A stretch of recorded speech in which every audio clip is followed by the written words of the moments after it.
Hello and welcome back everyone. Hello and welcome back everyone. So on this one we want to step out of Blender and I want to talk about something.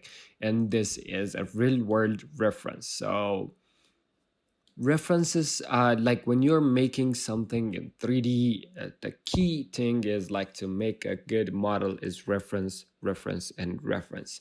So if you have a good reference, if you have a good what do you call it, good pictures that you could see that you have an idea of what you want to make and you have the style, you have the composition, and that's how you are going to be making those renders.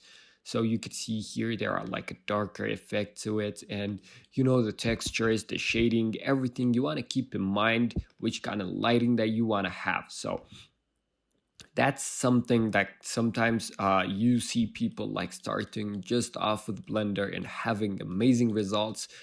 It's not about the software, it's about how you want to create something and the style that you are going for. So at the end everything is a PNG or a video format, so you don't nobody cares about your Blender skills. They would just want to see good results. So for that one, we are going to start watching references. So this is from David Yurman's website. I have put this PureRef. This is the software, the PureRef software. So this is one thing that you could see, like you could see the styles, different ways of rendering, this different ways of showcasing your model for websites and everything. So I just want to go here. Maybe let's hide this for a second, and I want to show you this guy's website. So you want to create renders for your website, you want to keep a same theme, you want to keep in mind this kind of stuff before you keep on rendering. So huge shout out. I don't know if I'm making a shout out for him, but David Roman's website is good. You could see a whole lot of ways that you could render. You could go to Pinterest and just watch and consume as much as possible. But keep in mind, you don't want to do this for a long time because you'll end up just watching stuff rather than making the image. And something is better than nothing. So that's one thing I want to talk about. And the second thing I want to talk about is textures. So where do you find them? You might see like in here, you might see maybe if I bring this back, you could see that we have a really good details in here and the gold looks amazing. Here the sky looks like the leaf is good and everything looks amazing, and you might be wondering, like in 3D you can add just one color, how are we even possible to add those? This guy, you see this, the freckle kind of details. While you can create everything in Blender, but I really suggest you use textures.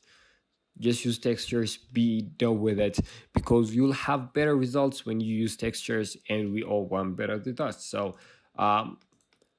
there are paid and unpaid ones. So I've put here the two ones. These two are, you need a subscription. There are some free models, but yeah, nowhere near to the paid ones. So I have a Polygon subscription. You can see that we have good textures, and you can see that we have texture.com.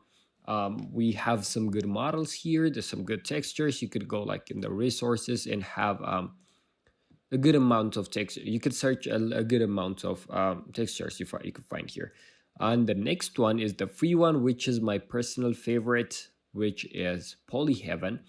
You could go here, you could find HD Rise, you could find textures, you could find models that you could use with your render. You could add, I don't know, ring on top of a croissant or something.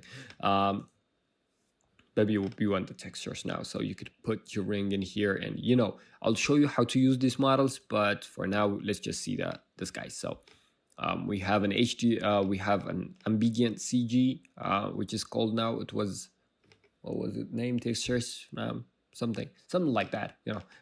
I'll spilled out some Amharic in there. So we have a huge bunch of library in here, and you wanna play with these. And for the next part, we'll see how we can use some textures, and we are going to be seeing the whole shading creative workflow, and see you in the next part.